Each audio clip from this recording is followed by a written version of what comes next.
stuff. How big are the rooms there? Well, I mean, it's an apartment. Okay. That's Yeah. nice. Mhm. They look wonderful, Those really rooms beautiful. Yeah, they from the really are outside. very nice. Those rooms on Merriman were very Okay. small. 5, 4, 3, 2. This is Margaret Olds welcoming you to our show. We are sponsored by RSVP, the Retired Senior Volunteer Program, a part of Mature Services.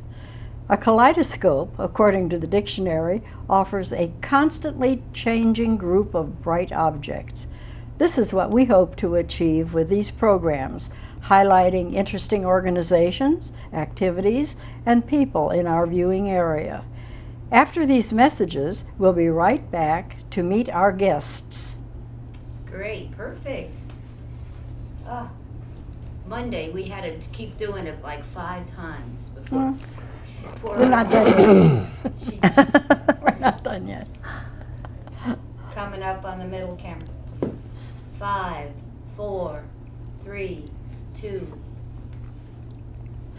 Our guests today are Michael Schauer and Rena Baker, who are teachers at Hillcrest School in the Revere School District. They are the creators of The Great Adventure for their 3rd grade students. Welcome to our program. Thank you for I having me. would you. like to know who started this brilliant idea. Who's responsible for this? Huh? Yes. I think it was just a joint effort. My first year teaching, looking at the curriculum, I knew I had to teach local history and wasn't really quite sure how to go about that because they don't have a textbook on local history. So just kind of branched out a little. But when Michael came in, he had quite an extensive background the next year on local history. Let me talk about that. Well, a lot of it was personal. My great-grandfather, my great-great-grandfather was the superintendent at Glendale Cemetery for 24 years, from 1880 to 1904. And so as a child, my family would, my mom and dad, after church on Sundays, would take us down to Glendale Cemetery and just explore. And we always wondered why we kept going to a cemetery after church on Sunday. But we learned a lot about family history there. My great-grandmother, who was his daughter, she was a professor of art at the University of Akron. And she lived there with him and her mother. And and I was fairly close to her when I was young before she passed away. But just the local history flavor connected to my family, I think, is what really piqued my interest. Well, lucky for those children, indeed. Well, tell us about The Great Adventure. What is involved? Well, the students are asked to consider visiting as many of 9 sites that we identify in the area with their families and friends. So we give them the 9 sites and maps and directions and background on the sites, and then they go on their own to visit the sites. At each site, we require that only that they get their picture taken at the site as visual proof that they have been there. Yeah, and I would just say to add to it that at the end of the program, and as they go through the program, they're acquiring those pictures, and then they're building a photo album, a history album that they can keep forever, or add to it if they go to additional sites later on. They put those pictures in the photo album. And also they add original artwork, pamphlets, things that they accumulate along the way at each site. And they also write a summary of their experiences at the end, which is really nice. It's very insightful to see what their perspective of their adventure was. One of our favorite parts is that at 4 of the sites, we do meet them there. We meet them on a Saturday for 4 of the visits. And so they get to see us and we get to see all of them, and all of their friends are there at the same site at the same time. And so that makes it a lot of fun for them Oh, too. so they get to make new friends more closely. Yes, And of they do. course, Do the parents participate then, so you get to meet the parents Yes. when they transport them? Yes, very much so. It's a nice informal time. It's not a parent-teacher conference. It's just a very nice, relaxed atmosphere and a way to talk to parents and get to know the families and see the families interact together. It's a really nice experience. What do the parents say about the project? Well, I think the parents are some of them are overwhelmed with it as far as the amount of time that they spend with their kids and taking them to all the sites. Because the kids are so motivated by this that they go home in turn and they motivate their parents, you know, that they really want to go to all 9 sites because there's kind of a reward system built in that we'll talk about. But the general response of the parents is that most of them tell us that they haven't been to most of these sites. And a lot of them are transfer situations where they come in with new jobs into the area, and they're not from this area originally. So they're not familiar with Stan Hewitt, they're not familiar with Glendale Cemetery, they're not familiar with any of the other local sites. So it's an education for them as well. And many times parents will even give us information that they have had. I mean, frequently a parent will say, well, did you know this, or did you know about this? And it's always wonderful when that happens, that exchange of information. Generally, do you have mostly parents who grew up in the area, or are they mostly people who've moved from other parts of the country? Or is it half and half? I would say a combination. Yeah. Very And even the ones that lived in this area, they may have grown up in the Richfield area, and they're not as familiar with Akron history. So that's very true. Yeah, I found that to be true in my experience with people too. Well, how did you select the 9 sites? I think our first intent was to try to span history, try to go back as early as we could with valid identifiable sites. So our earliest site is Fort Island, and although there is some debate as to its actual impact historically, it is still our earliest site. And then just building on through time, we give, as part of the information we give them, we do give them a timeline that shows when each of the sites was important. The development of Akron is also important in our sites, the focus on the canals and things like that to show how Akron was founded and grew. And I think the culminating site that we really like to tie in is Glendale Cemetery, because it ties in a lot of the other sites, like Summit County Historical Society, the Perkins Mansion, and Stan Hewitt, that those families are buried in Glendale, so that automatically becomes part of that trip. And since it's towards the end, the kids are excited because once they get there, you wouldn't think 3rd graders would be excited about going through a cemetery, but they are, because they come upon the family plot of the Perkins family, and they already have that background. They've been through the Perkins mansion, so it becomes more alive to them that way.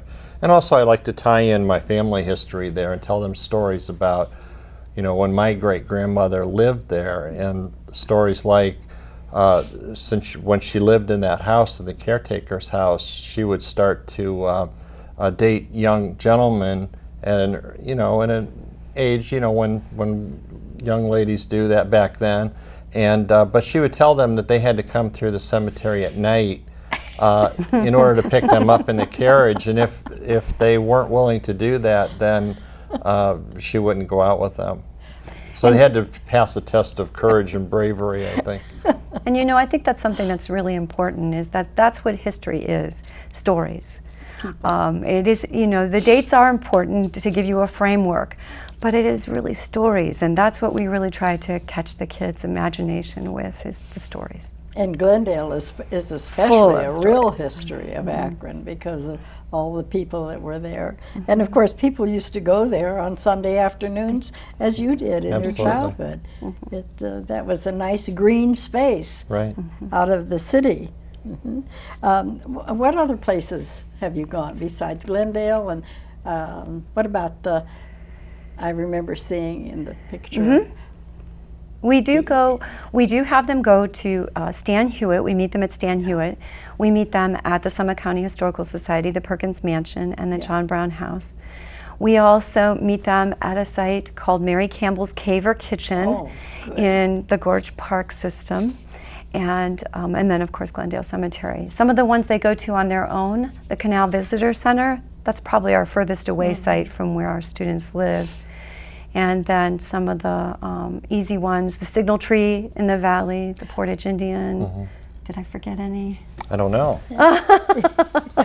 I may have. Have our history card Yeah, tell here. us about the punch card. I don't know that we talked about And that. Mustel Store. Mustel That's Store. the one I Mustel left Store. out. Can't forget that It's a one. real favorite. Each student receives this card, and then as they visit each site and as we see the proof in their album, we mark or stamp or punch a hole in their card. So that shows us their involvement. As a graded part of the activity, they are only required to go to 2 sites, and they can get an A+. Only going to 2 sites. That's something that's real important because we know how busy families are today, and we know that we're asking a lot of the families and the parents' involvement. So we only require that they do that, but there are other incentives for going to more. I will tell you that we had about 88 students involved with this project this year. That was four classes, and about 62 of them went to all 9 sites. And some of the That's a other ones they good missed, maybe percentage. they missed 1 site or 2 sites. So in total, individual trips to all of these sites came to about 650 visits. So these people at these 9 sites really get to know, and plus we've been doing it for 19 years, so they look forward to seeing Hillcrest and Revere coming because they expect it now. So Yeah. That is an amazing percentage, really. It is. It really indicates the interest that they developed in the history of Akron, and hopefully history as a topic too, that will carry over through their school years. Right. And that's the other thing is that when the kids reach a certain age, middle school, high school, they've done surveys, and history is one of their least favorite subjects. Because they have this connotation that it's just a study about dead people, and that's all it is. And so what our idea was to catch them at an early age and to get them involved and interested in history, as Rena said, that it's a accumulation of stories, and to get them interested in it at a very young age. So. Well, you've certainly done a fine job of that. Let's look at some of the materials there in the scrapbook. That's very, very interesting. Sure. As we mentioned before, each of the students, they compiled their pictures in a scrapbook and a photo album. And this photo album belongs to a student, John, from my classroom. John Lauderyoung, yes. He was so proud What's his when name? I asked him. John Lauderyoung. Oh, okay. Future star, I'm Future sure. star, historian. Yes, I know he'll make his mark in history. I have just no thought he'd doubt. like to hear his name maybe He will, 2 or 3 yeah, more times. at least. And this just shows how they visit the different sites and have their pictures in it. That's amazing. And then at the end, Oh, tell me, what did sure. they think about Mary Campbell's Cave? That's such an interesting story. we do read the story, Song of Courage, Song of Freedom, written by the local author, Marilyn Seguin. So we do read that story to them. So they are very excited about Tell our being... viewers briefly about that, because that's a story that a lot of people don't know about Mary Campbell's Cave. Well, the interesting thing, going back to Marilyn Seguin, she teaches English at Kent State University, and she moved into a house in Cuyahoga Falls, and her backyard drops off down into the gorge. Yeah. And so she found out from her real estate agent that her backyard was an Indian village, and when they were constructing the Indian village, they needed a temporary shelter. So right below there's a big overhang. It's called a cave, but it looks more like a big overhang. Outcropping, So when Mary Campbell was approximately, they say from 10 to 12 years old, and she lived in Pennsylvania. She was kidnapped by the Delaware Indians and brought to this area. There again, there's also some controversy about whether, you know, they lived in that cave or, but the family, the Campbell family, to this day, they still have family reunions in that cave. Whenever they all come back, they have picnics down there and gatherings. But anyway, she lived there from 1759 Excuse me. for about 6 years or so before she was turned back over to her white family. You ahead. want to finish? I Sure. interrupted your No, view. not a problem at all. And it just shows the different sites and how the children add their own little touches in their The artwork. gravestones. Isn't that Yep, charming? yep, and they include pamphlets and things that they've acquired at the sites. They're also asked to write a response paper that can tell about their favorite sites or just what they thought about the program in general. And that's some of our favorite things to read. They're really wonderful. What kind of comments do you get from the children? We have, I mean, sometimes very insightful comments about the actual sites, about maybe comments that we've made in teaching them, just their own reflections. I think a couple comments I got this year was about Pickle Boy. And Pickle Boy, we gave this particular boy that name because he was the first one buried at Glendale Cemetery. And Jedediah Commons, who was a pharmacist in Akron, was looking for a suitable place to bury his young son. He was about 18 or 19 when he passed away. And in Akron at that time, in the early 1800s, there weren't very many places to bury family members. So he put him in a giant drum a barrel and preserved him in there for about a year before he found a cemetery to lay him to rest. And so we gave him the name Pickle Boy. And so I got many comments from the kids about the excitement that they found out where Pickle Boy was finally buried and things like that. And then often they'll just write about things that happened about, you know, that day that Mom and Dad took them to get ice cream after. So these are 8 and 9-year-olds and their perspective, and that's what we really want. We want to know their perspective on their adventure. Is there anything in particular in John's letter or comment? Oh, certainly. John's a very interesting young man, but an example of something that shows how an 8-year-old would see this. When he went to Stan Hewitt, he did what was called Joe's Hunt. It was a scavenger hunt where he looked for things in the Stan Hewitt mansion, and he wanted us to know that he was very diligent and did that scavenger hunt and enjoyed that experience. But what really stuck out for John was finally we got hot out of the oven cookies at the snack bar in the Stan Hewitt Cafe. So that kind of shows you kind of that blend of, yes, I learned a lot about history, but I got a snack. So that was really cool. Well, they did learn a lot. I mean, not only did they go to the places, but they reflected on it. They took pictures. They had to compile their thoughts to write about it. I mean, this was truly a multifaceted learning experience for these children. Has anyone else copied this program?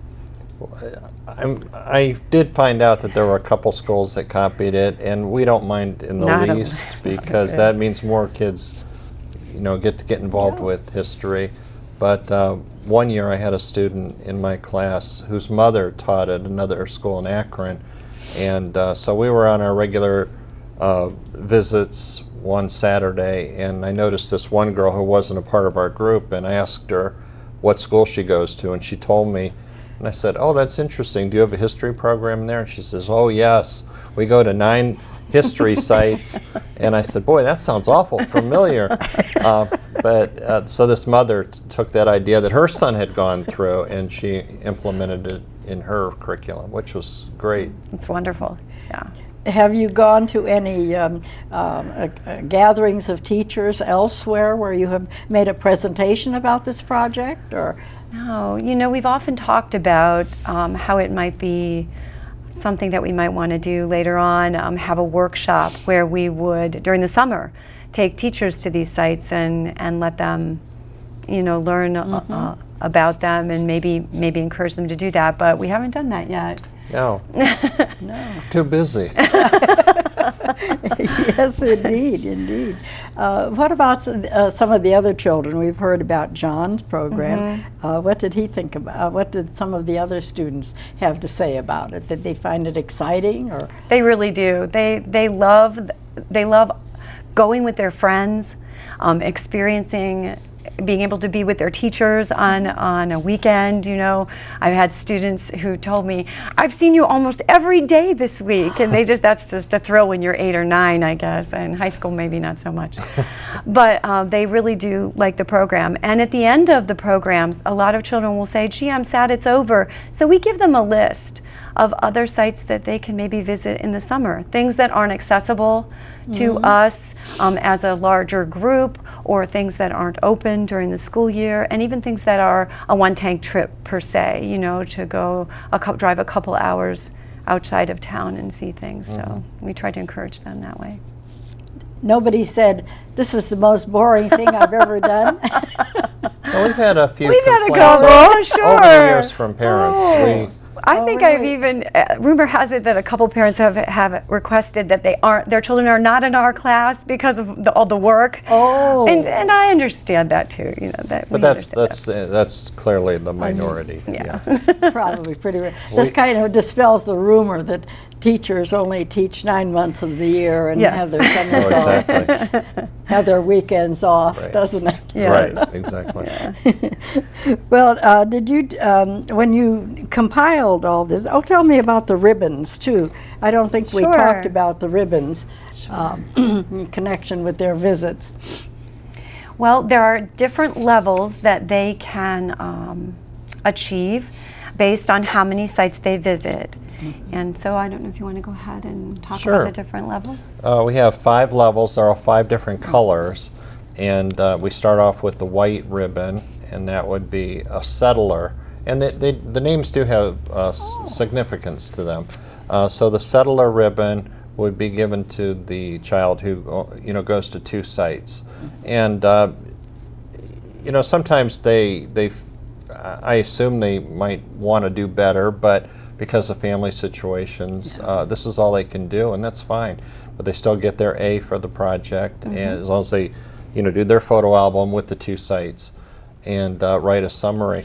But with the white ribbon, that would be considered a settler, and the significance of the settler designation would be that it would kind of teaches the child that there were people that moved from time to time. They just wanted to settle in a new area and start their life, maybe do their farming and so forth. But they weren't really interested in exploring further than that. So then the next level would be yellow ribbon. The yellow. Pioneer. And that would be the pioneer level. And the pioneer comes in and clears the land and helps other people get established and so forth. Takes a little more effort to be a pioneer. A little more, yeah. And that then would be going to 3 or 4 sites. And the next level up would be the explorer. And not only do they go somewhere new, but they actually are one of the first people to go there and explore something. And so it takes a little bit more risk, a little bit more sense of adventure, and a little bit more effort. So it just shows And how... that's the green ribbon, and that's 5 or 6 sites. And then you move up to the 7 or 8 sites, and that's the red ribbon. The red ribbon, yeah. That's the discover ribbon, that they've actually discovered something new and reported back to others. And then finally, the blue ribbon is going to all 9 sites, and that is the Master Discoverer ribbon. And they really want to get that blue ribbon. They really want to get They that. really do. Everybody wants the blue They ribbon. do. Yeah. How many blue ribbons were there in your group? Oh, my goodness, over 60. Real 60? Yeah, out of 88 students. Out of 88 students, over 60 Oh. of them went to all 9 sites. It's amazing. And sometimes they carpool too. They'll have one parent might take three children or so. But Well, and that too increases the socialization aspect of it. And that's something we don't take for granted. We have such incredible parental involvement and support. We are so grateful for that. We could not do what we do unless the families were willing to be involved. This is a wonderful thing. That's true. That's true. Well, it certainly is an amazing, amazing program, and I think it's so creative of you to put together their experience at the site and their observations, taking the picture, drawing pictures, writing a summary. That involves a lot of mental processing. That involves a lot of learning for children. And very few projects in school involve that kind of thing.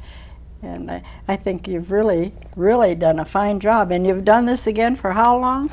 You've been at it 19 years. 19 years? It's evolved, but yes. Sometimes we have to change sites here and there. We used to go to Yes. Brady's Leap out in Kent, but it was a little bit too far for some of them. And a bit obscure. They let us know too. So Are there sites that you want to add? Oh gosh, yeah. You know, we tried to get into Goodyear, into Oh, the yes, facility at uh-huh. Goodyear, but they just weren't open during the weekend, the and so times. things like that, right? Yeah. And we wanted to. We've talked about incorporating something with the railroad. Just trying to show that development. So yeah, there are other ones that we've considered and may still consider in the future. Well, really, thank you so much for coming, and I'm sure all the parents out there are wishing that you're the teachers for their own children. Thank you. Thank you. And thank you for watching today's view through our kaleidoscope. We hope you enjoyed it and that you will remember our sponsor, RSVP, part of Mature Services. RSVP offers adults age 55 and over volunteer opportunities in the local community. For more information about RSVP, call the number on the screen. This is Margaret Olds saying goodbye for now. Very good. Did I run over? I think I ran over. Oh well, if you did, then Cut, we cut, helped cut. you. Oh, Yes. no.